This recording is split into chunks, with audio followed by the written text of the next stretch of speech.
السلام علیکم ناظرین، کیا آپ جانتے ہیں کہ پاکستان اور افغانستان کے درمیان ایک ایسا تاریخی درہ ہے جس سے دنیا کے سب سے بڑے فاتحین اور تاجر استعمال کرتے رہے؟ یہ وہی درہ ہے جہاں سے سکندر اعظم گزرا، بابر گزرا، محمود غزنوی گزرے اور بعد میں برطانوی فوج گزر کر آئے۔ جی ہاں، میں بات کر رہا ہوں آج کی ویڈیو میں ہم خیبر پاس کی پوری کہانی جانیں گے، تو ویڈیو آخر تک ضرور دیکھیے۔ سب سے پہلے بات کرتے ہیں کہ خیبر پاس ہے کیا۔ یہ درہ پاکستان کے صوبہ خیبر پختونخوا میں واقع ہے۔ یہ پشاور کو افغانستان کے دارالحکومت کابل سے ملاتا ہے۔ اس کی لمبائی تقریباً 53 کلومیٹر ہے۔ سطح سمندر سے اس کی بلندی تقریباً 1070 میٹر ہے۔ اب سوال یہ ہے کہ یہ درہ ہمیشہ سے اہم کیوں ہے؟ کیونکہ یہ بر صغیر کو ایران، وسط ایشیا اور یورپ سے ملانے والا سب سے آسان اور سب سے پرانا راستہ ہے۔ فاتحین، فوجیں اور تاجر سب اسی راستے سے گزرتے رہے۔ چلیے اب چلتے ہیں پرانی تاریخ کی طرف۔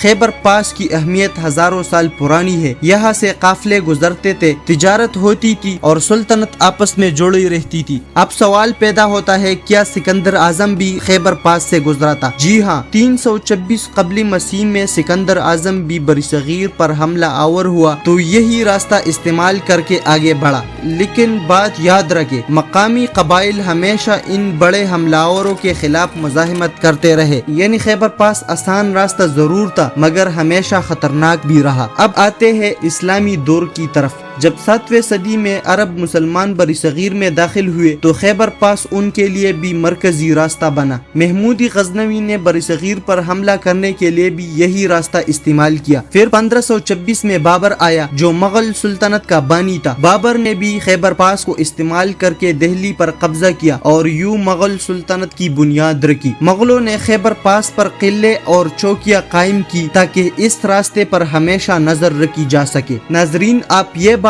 بھی یاد رکھیں کہ صدیوں سے پشتون قبائل اس درے کی محافظ رہے۔ خاص طور پر افریدی قبیلے نے کئی بار بڑی سلطنتوں کو روکا۔ یہی وجہ ہے کہ خیبر پاس کو اکثر پشتونوں کا درہ بھی کہا جاتا ہے۔